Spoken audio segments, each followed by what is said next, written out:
So Original Sin issue number 5 is going to bring an answer to a lot of questions that we have. One of the most common questions being, what is the unseen? What is that referring to? And how is it that Nick Fury ties into all of this?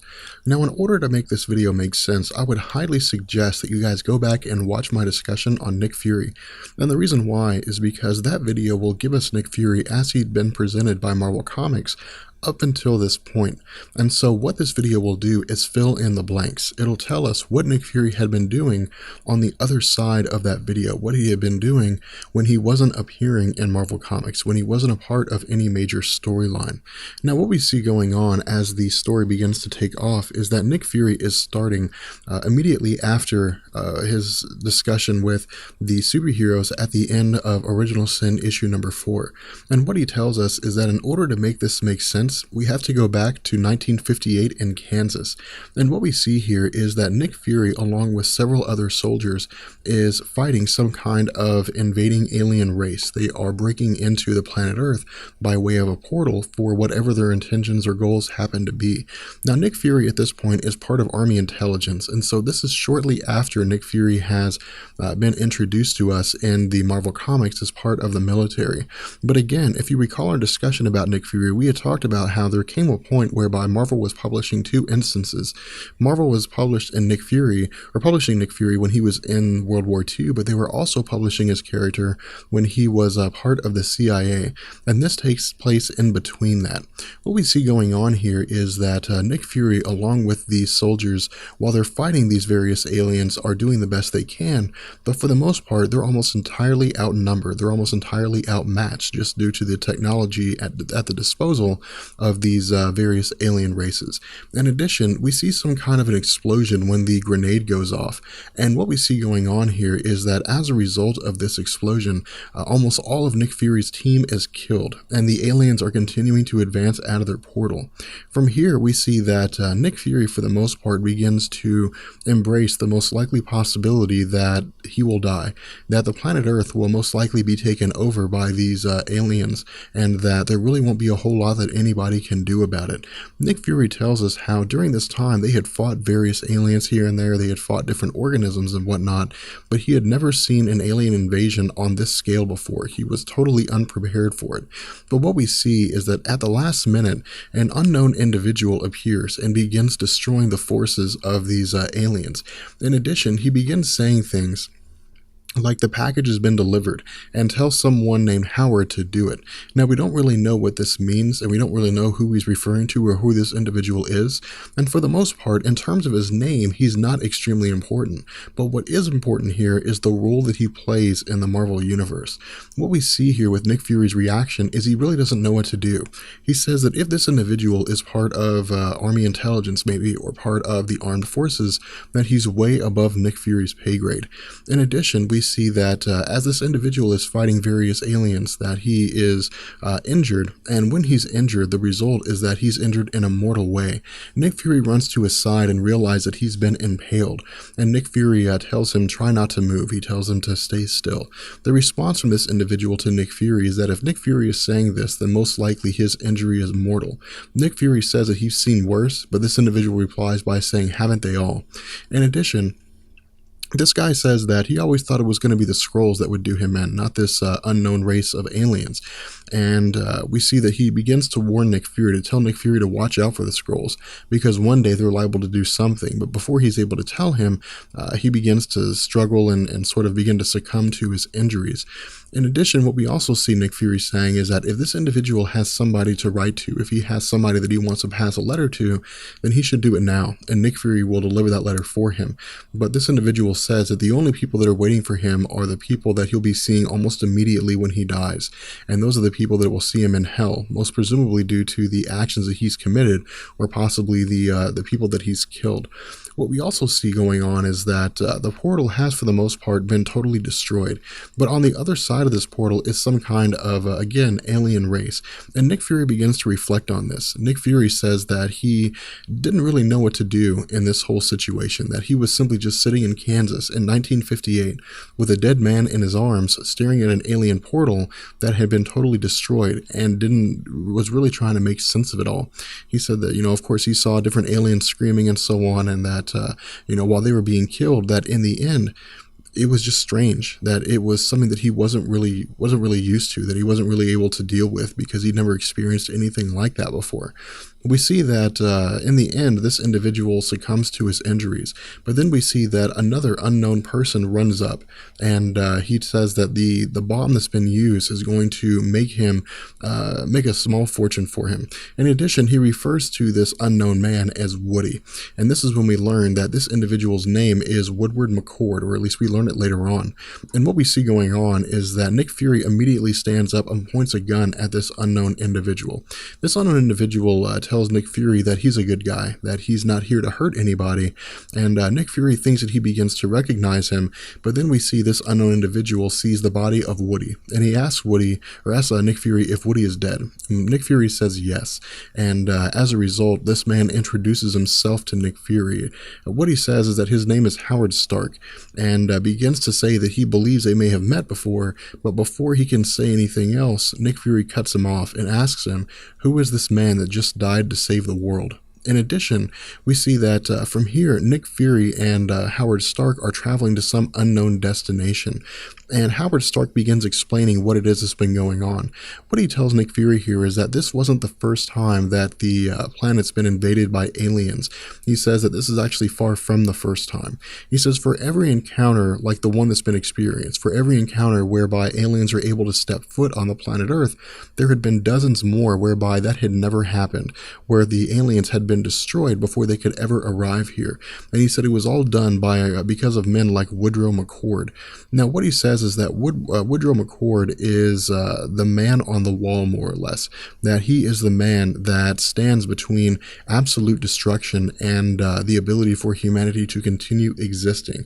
Now, at the moment, we don't really know what this means, but what Howard Stark tells us here is that inside this facility that they've arrived at, there are various forms of technology here. This facility actually appears to be quite advanced, and he tells Nick Fury that this is the domain of the man on the wall, and that the man on the wall doesn't answer to anybody. The man on the wall does not answer to any kind of authority group. He doesn't answer to any kind of federal government or any kind of national government, that he answers only to the people of the planet Earth, and that his only mission, his only role is to ensure that any kind of a force, whether internal from the planet Earth itself or external beyond the planet Earth or even extra dimensional, does not succeed in bringing an end to a life, or bringing an end to life on the planet Earth. And so what he asks Nick Fury is whether or not he would be interested in becoming the new man on the wall, to take the role of Woodrow McCord. What we see here is that Nick Fury takes this assignment without question. Nick Fury accepts it without any kind of regard and decides to accept the offer of being the man on the wall. And what Nick Fury tells us here is that for him, he'd always been a soldier and a spy, at least as far as he could remember. And so for him, this was pretty much the same thing. It was simply just on a much bigger scale. In addition, we see that the time eventually comes when Nick Fury becomes the director of S.H.I.E.L.D. And what he tells us here is that while he was the director of S.H.I.E.L.D., that his role as the man on the wall was still a part of his life. This was something that he still had going on. And so again, this is something that Nick Fury had been doing the entire time that he had been in existence in Marvel Comics after the events of World War II. And so this is something that Marvel had never told us. This is something that Marvel had never explained to us directly. In addition, what we also see is that Nick Fury is using life model decoys, which is an indication to us that Nick Fury, of course, as far as his first encounters with the Skrulls go, is most likely an event that took place between the Kree Skrull invasion and the events of Nick Fury versus S.H.I.E.L.D. Now, whether or not this means that the most likely scenario here is that one came before the other is something that we're not entirely sure of, because in a lot of ways, Marvel is sort of bad when it comes to chronology in terms of establishing dates. We really kind of have to piece it together, and we have to make sense of it on our own, especially when you're dealing with sliding time scales and the actions of characters like Franklin Richards and so on.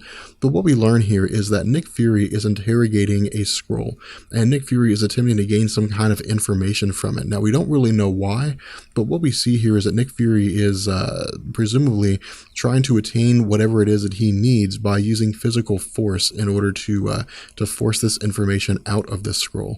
From here, we transition to New York City. And what we learn here is that Nick Fury is again fulfilling his role as the man on the wall and observing a possible threat in some being that has appeared and is a radioactive being that could most likely cause a multitude of different kinds of havoc, or could, at the very least, become a danger to life on the planet Earth. But what we see here is that Nick Fury, while he's now using gamma bomb bullets, while he's now using bullets that are modeled after Bruce Banner's gamma bomb experiment, has a change of heart and decides not to shoot this individual. And what we learn here is that this individual is in fact Spider-Man, indicating to us that Nick Fury was doing this around the time that Spider-Man first appeared in Marvel Comics, which again gives us this sort of strange explanation, gives us this sort of a strange time scale. We're not really sure if this explanation, as Nick Fury is giving it to us, is going in chronological order, or if he's simply just kind of bouncing around all over the place. From here, we see that Nick Fury is explaining to us this entire concept of what it means to be the man on the wall. And Nick Fury is telling us that for every single conflict that had ever happened, for every event that had ever taken place involving the planet Earth, this has simply happened because Nick Fury wasn't able to stop it. That the Secret Invasion, that the Kree Skrull War, the arrival of Galactus and the Silver Surfer, the very first instance of a space-bound character being a formidable enough of a threat to the planet Earth, the instances of the Maximum Security storyline, whereby Ronan the Accuser is the ruler of the planet Earth as it's turned into a prison planet. These had all taken place because Nick Fury wasn't able to stop that threat, but that for every single one of these events that had happened, there had been dozens that had gone on here. There had been dozens of instances whereby this had taken place, where these threats had been destroyed before they could actually reach the planet Earth, before they could reach their maturity. In addition, what we see here is that while Nick Fury tells us that Howard Stark and various other individuals, almost anybody who knew that he was the man on the wall, had long since been dead, that while he believed he was the only person who actually knew everything that was going on, that there was one other person who had seen everything, and that person was Uatu the Watcher, which tells us that this is the unseen. This is what Marvel's referring to when they say the unseen. And the reason why it's called the unseen is for several reasons. One, because none of the Earthbound superheroes or even anybody else in the universe aside from the Watcher knew what was going on, but also because we as the reader didn't know what was going on. We had no idea that any of this was taking place, and so for us it was unseen. It was something that we were entirely unaware of. From here we transition back to Nick Fury in the current time, and Nick Fury tells the superheroes that's why they're here.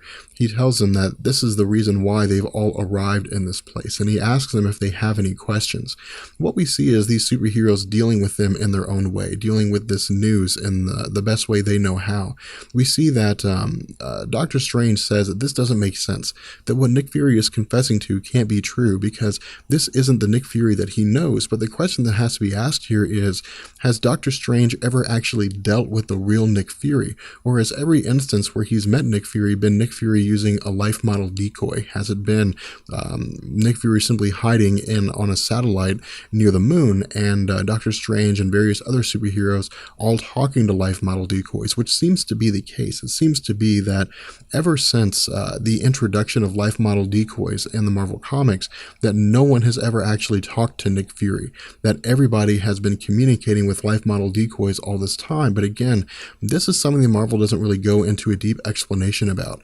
What we see here is, of course, the Punisher saying he doesn't see a problem with it, but then we also see the Orb telling us that Nick Fury isn't explaining everything. But before he can get to what it is that Nick Fury is not explaining, he begins to succumb to the expanse knowledge that he had gained by manipulating the eyes of the Watcher. And so as a result, he goes into shock. From here, we transition to the remaining superheroes beginning to, again, try to absorb this information, try to absorb what's been going on here. And Black Panther speaks up and says that he has a question for Nick Fury. And what he asks him is, what happened to the Watcher?